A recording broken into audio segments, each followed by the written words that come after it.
Planting Stories. The Life of Librarian and Storyteller, Pura Belpré. It is 1921. Pura Teresa Belpré leaves her home in San Juan for a visit to Nueva York.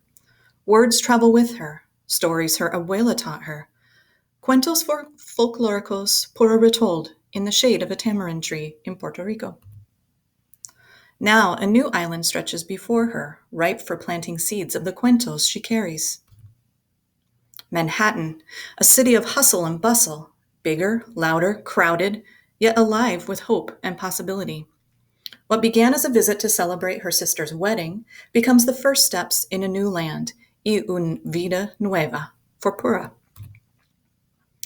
She works first in a garment factory, but it is cold floors and hard edges, not the soft, fertile ground where seeds take root. Then, a golden opportunity, una bendición. The library needs a bilingual assistant.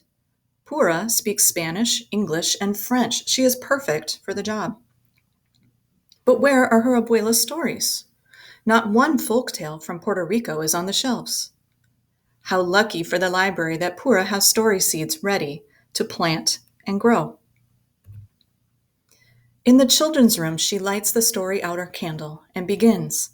Her eyes dance, her voice sings. Pura's words paint a picture of a little house with a round balcony where Martina, a beautiful Spanish cockroach, meets Perez, a handsome and gallant mouse. Un ratoncito Perez y la cucarachita Martina, a tale from the tamarind tree. When Pura's story is done, each child makes a wish on the candle, and with a wisp of air, whoosh, la vela is blown out. Now Pura has a wish too, to plant her story seeds throughout the land. Pura learns to make puppets. She snips and sews their clothes, paints their delicate faces. Families come to hear folktales in Inglés y Español, to watch Pura's puppets dance across the stage of her stories. But the library needs libros for its shelves. How can more children read Perez y Martina and other cuentos de Puerto Rico? Pura puts her story in an envelope and mails it to Frederick Warne, a publisher. Soon, Perez y Martina is a book. Now a published author, puppeteer, and storyteller, Pura travels from branch to branch, classroom to churches and community centers, planting her story seeds in the hearts and minds of children new to this island who wish to remember la lengua y los colores of home. Writing, learning, speaking, teaching, traveling, Pura does not slow down until, like the beautiful Martina, she meets her Perez. On a December day in New York, Pura marries the musician Clarence Cameron White. Un año away from the library, she decides 1 year to start a new life as a wife. But a year stretches on. Together, they travel to new cities. Clarence plays his music, and Pura tells her stories. They are happy years of music and writing, separations and reunions, friends, family, and stories, always.